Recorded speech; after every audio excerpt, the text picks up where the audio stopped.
Hi, it's MP the tutor here again. And today we're going to look at the discriminant, which is to do with the quadratic formula.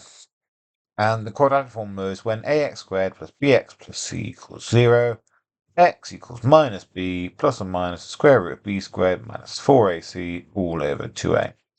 And the discriminant part of it is this bit in the middle. So it's the b squared minus 4ac. So our discriminant is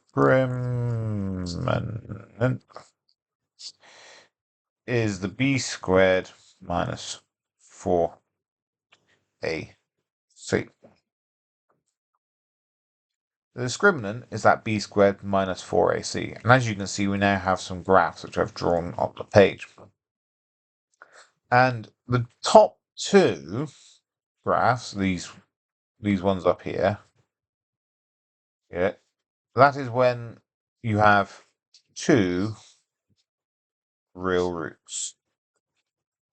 And that means you kind of have 2 points where it will cross the x-axis. So 2 roots. If the next two, we have 1 real root.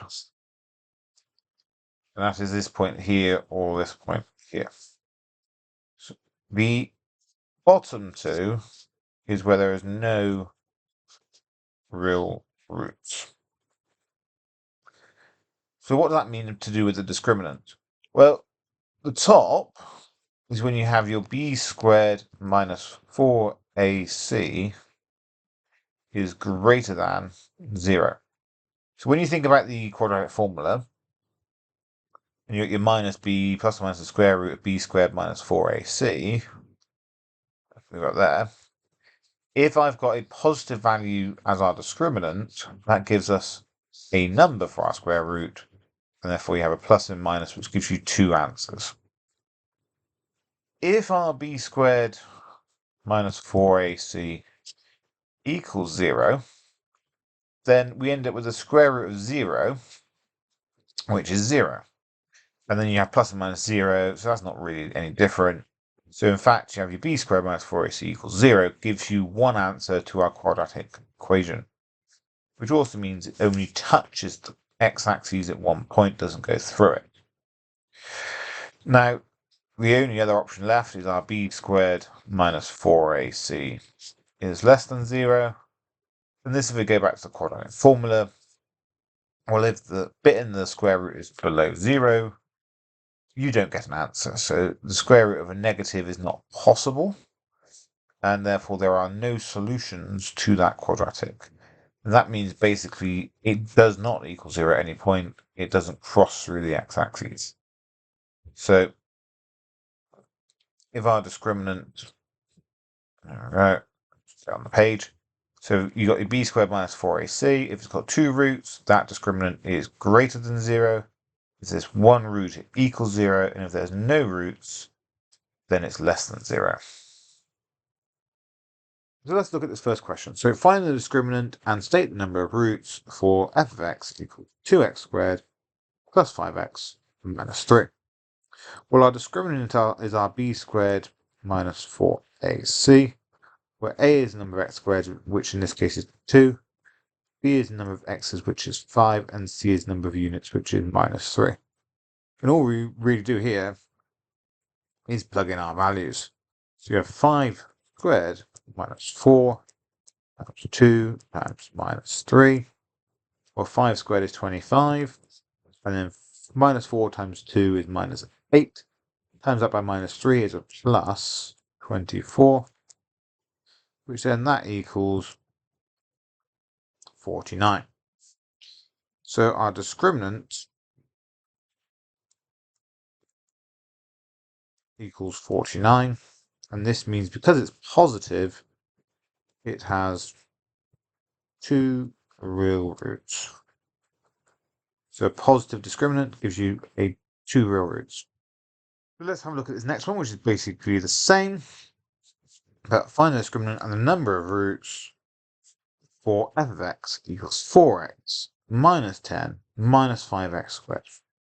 We have our b squared minus 4ac Well, a is the number of x squared, which is minus 5. So I've written this in a different order than what you're used to. So x squared is often at the front, but I've written it at the end. B is the number of x's, which is 4, and C is the number of units, which is minus 10. And again, we're just going to plug it in.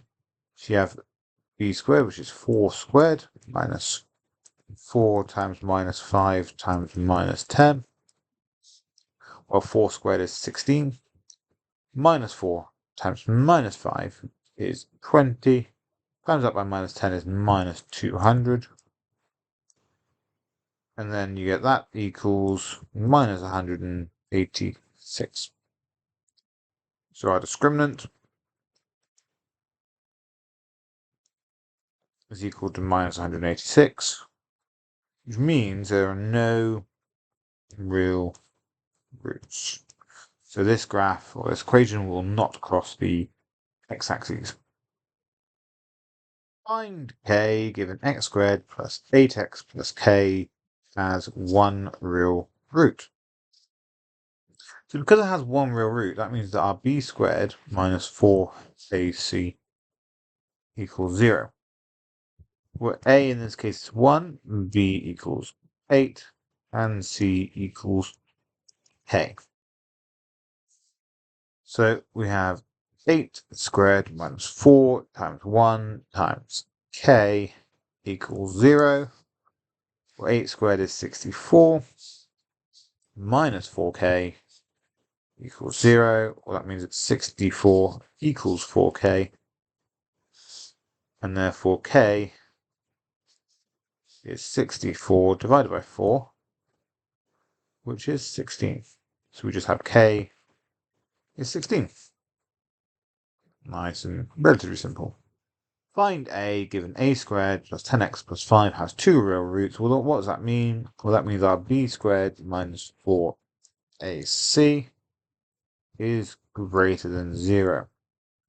Or a equals a, b equals 10, and c equals 5.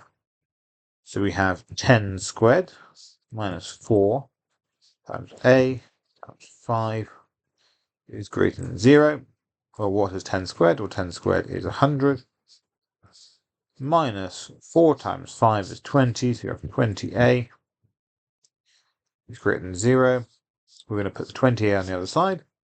So 100 arrow 20a by adding it, and then we're just going to divide by 20. So we have 5 arrow a, which means that 5 is greater than a, or a is less than 5. But I could write it as a arrow 5 like that. Now, if you are swapping the letters around this time, the symbol also swaps around as well. So just be a little bit careful with that. Okay, so here we have 4x squared plus bx plus 9 has no real roots. Find b. So we have our b squared minus 4ac is less than 0, where a in this case is 4, b in this case is b, and c in this case is 9. So again, we just plug in the values. So b squared minus 4 times 4 times 9 is less than 0. Our b squared minus, well, 4 times 4 is 16, and 16 times 9 is 144. So you have minus 144, arrow 0. Well, then we have b squared is less than 144. Now, what we then need to do is, because this is a b squared, and it's kind of quadratic, we need to think about, well, what will it look like? So this is a b against b squared.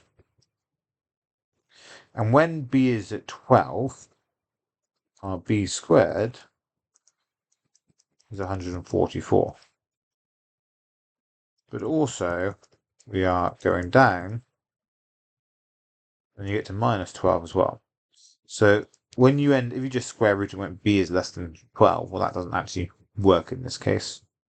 Because what we need to think about is, when is our b squared less than 144? What value for b is that? Well, that is where you can see I'm highlighting here in yellow, is this section here, where our b squared is less than 144. What does that mean? Well, for our b, we have minus 12, b to 12. So here we have a range of values for b between minus 12 and 12. So here, this is basically the same one as last time, but instead of having no real roots, here we're going to go and have two roots. So what we have now is b squared minus 4ac is greater than 0. A is 4, b is b, and c is 9. So you get your b squared minus 4 times 9 is now greater than 0. Well, that means our b squared minus 144 is greater than 0, and our b squared therefore is greater than 144. This is basically so far the same as last time, other than instead of being less than, we're now greater than. So here is our quadratic curve, and I find it sometimes easier to do what I'm doing here and draw two curves starting from the minimum upwards. Again, we are now thinking about when is our b squared 144? Well, that's between 12 and minus 12.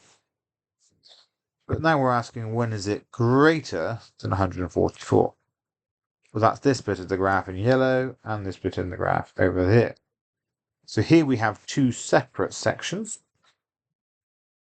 And this means that b is now less than minus 12, or b is greater than 12. So you have to use the word or, not the word and, because otherwise it's wrong. So if you use the word or, b can be less than minus 12, or b could be greater than 12. But you cannot have it with a number which is less than minus 12 and at the same time greater than 12. So the word or is needed in this case. If you write the word and, it's technically wrong, and I think you'd lose a mark. So before we go into more exam-based questions with this discriminant, what we first need to look at is quadratic inequalities.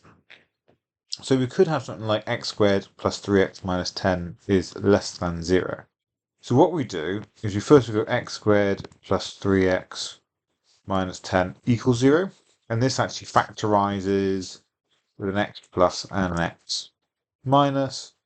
And here we have the factors of 10 are 1 and 10 and 2 and 5. Well, therefore it's plus 5 and minus 2 equals 0. And then before we have x plus 5 equals 0, that means x equals minus 5, and x minus 2 equals 0, and therefore x equals 2. Now you could have got these values from the quadratic formula, or however we like. And then we basically sketch the graph. I don't really care about the minimum point, but what I do care about is that's minus 5, and this point here is at 2. And we are looking for when is this graph less than 0. So this is the graph, and when is it less than 0? Well, we are in this bit here. Okay. So what does that mean in terms of our answer? Well, we have our values are between minus 5 and 5, so minus 5 and 2. So you have minus 5, x, and 2. And it's one coloured in section, means it's one whole inequality. And those arrows point all in the same direction. So let's look at this next one, which is basically the same, but I've changed the arrow to be in the other direction. So you have x squared plus 3x minus 10 equals 0. We therefore have x equals minus 5, or x equals 2. We could have factorized it, quadratic formula it, and sketch the graph, like so. And these are at minus 5. This point here is at 2. And where are we looking at? Well, we're looking at the bit above the graph. So, well, now we have two separate sections. So what does that mean? Well, we have x is less than minus 5, or x is greater than 2.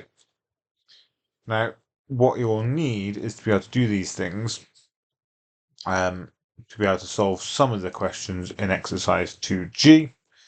I'm going to do an example now before you can then have a go at some of those questions.